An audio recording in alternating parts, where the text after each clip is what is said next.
Obviously the disappointment after Saturday's game was clear to see on everyone's faces, but now you've had a bit of time to reflect and sort of react to that. What have you been working on this week to ensure that Dundee United go out there and win on Saturday?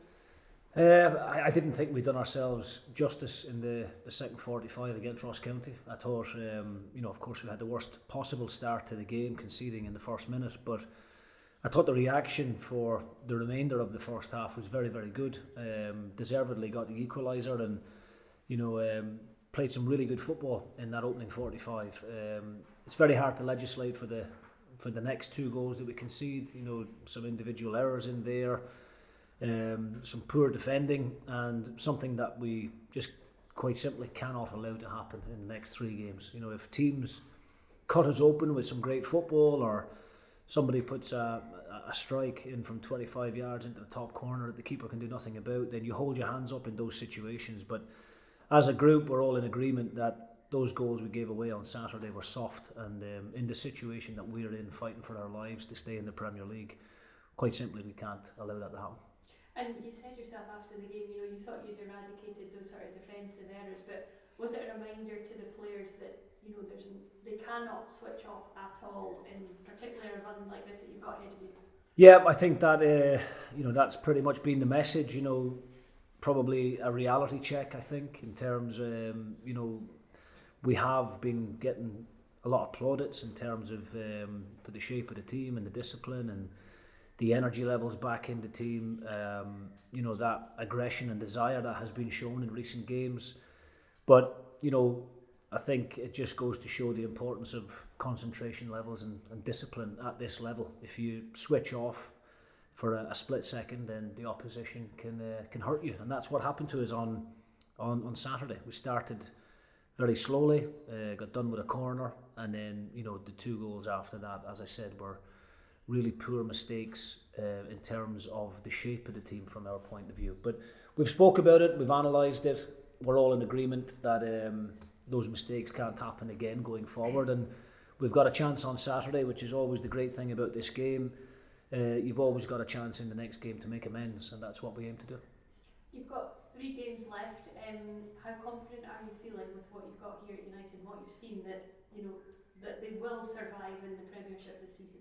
Well, look, there's still 100% belief within our squad of players and the staff here that we have got more than enough to maintain our Premier League status. I've seen in recent games, we've shown already in a short period of time that we can go and win 3 games on the spin, and we have to do something similar now in the next 3. We've got a huge week coming up, 3 games in 8 days against tough opposition, but we're very much up for the fight. We're in a very good positive mindset. We're not going to throw the towel in or anything like that. Anybody that plays against us in the next 3 games are going to know that they're in a battle and that we're very much up for that scrap. Is it 3 wins that you think you'll need?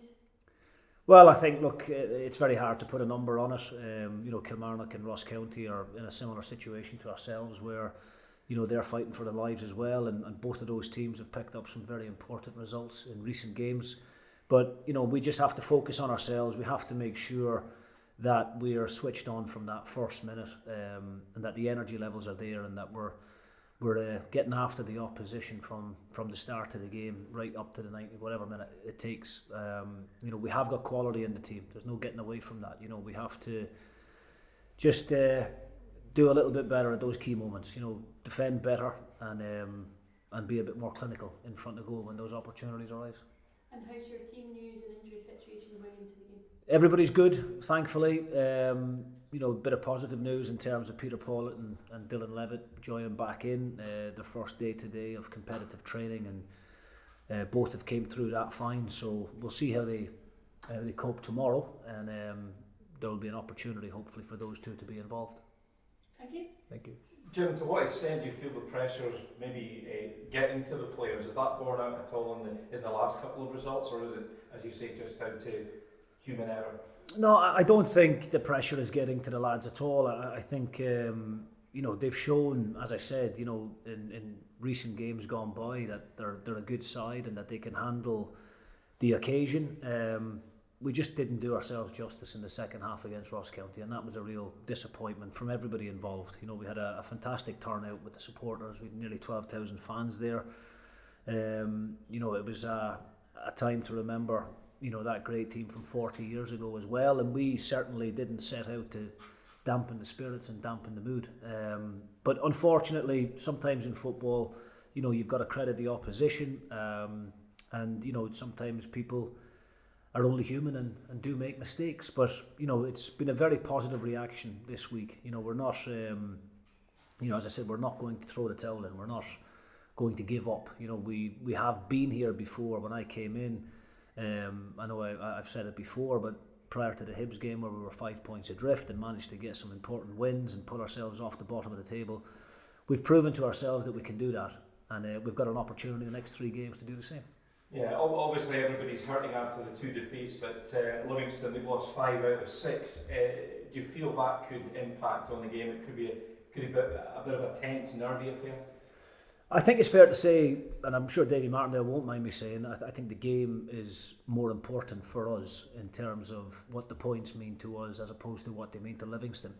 But you know, knowing Davy like I do over the years, managing against him, you know, I know he's a very proud guy, and I know he'll be extremely disappointed with recent results, and I'm pretty sure he'll be demanding a reaction from his players. And you know, those players at Livingston will be playing for their futures, no doubt, at the club and elsewhere. So, you know, we're not going into this game underestimating Livingston and, you know, thinking that we're going to have it all our own way.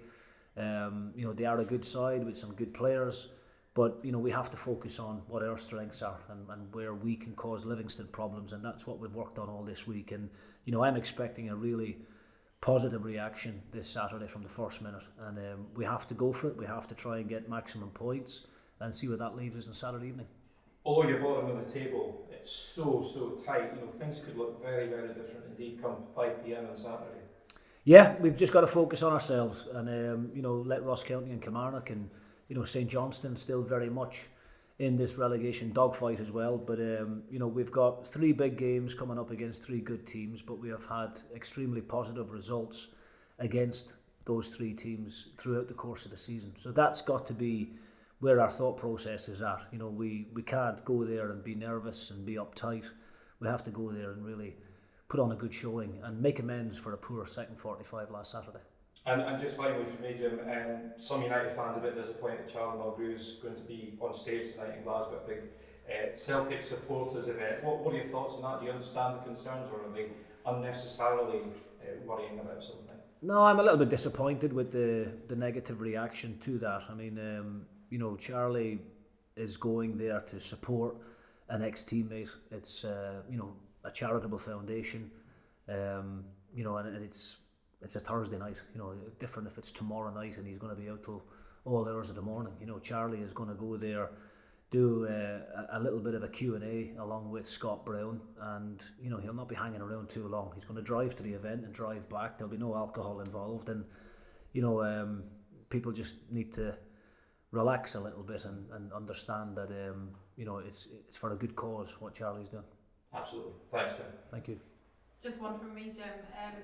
The pitch at Livingston is obviously up for discussion quite a lot of the time whenever any team that doesn't play on that kind of ground goes there. Do you feel hindered by the different ground? No, I mean, look, I'm not a big fan of AstroTurf pitches, but that's not going to faze us this weekend. You know, our team have had some good results against Livingston this season already. You know, you think back to the last 3 games, obviously we beat them 2-0 at home, we drew 1 each in one of my early league games with United, and you know, the team have beaten them in the cup there, 2-1 the League Cup, so there's no issue with us with regards to the pitch. No, I'm not going to get dragged into that one. Aziz said earlier on that this week in training it's been treated like a cup final, this game. It's the only game we're focusing on, one game this Saturday, nothing else. How important is it that you keep it within Dundee United's own hands by winning that game?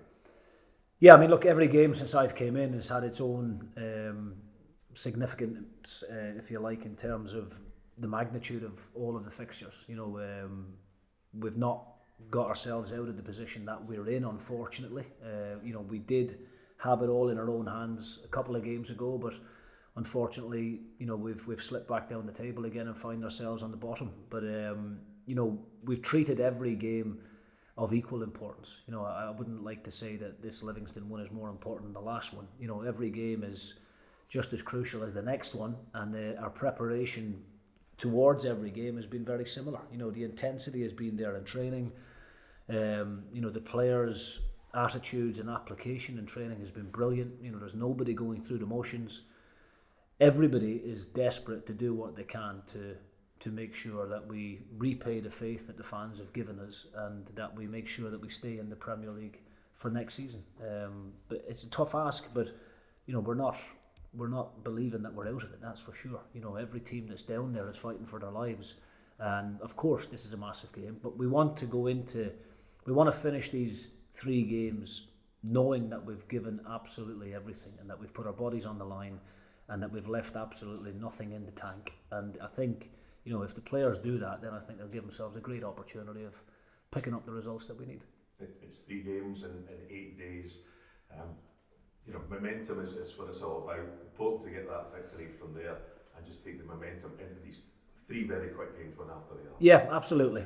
I mean, we, as I said, played some really good football in the first half against Ross County, and shot ourselves in the foot in the second half. Against St Johnstone, very little between the teams, and we conceded a poor goal. So, we've shown recently that we're capable of winning games. We believe in ourselves, we believe in the group, and I've got great confidence in the players. They're all pulling in the right direction, and a win on Saturday would make a huge difference to the confidence, and obviously, as you say, give us a little bit of momentum going into what's another massive game on Wednesday night against Kilmarnock. And the last one from me, Glenn Middleton came off the bench the weekend there. How good is that to have a different option, obviously, to play along besides Steve Pledger up top? Yeah, Glenn's a very attacking-minded player. Brings real pace and directness in the attacking third. And it's a terrific option for me. Whether that's making an impact coming off the bench or starting the game on Saturday will remain to be seen. But a very important member of the squad. And as I said, having Glenn back available and hopefully having Peter Paulett and Dylan Levitt available for the squad as well will give the whole camp a real boost.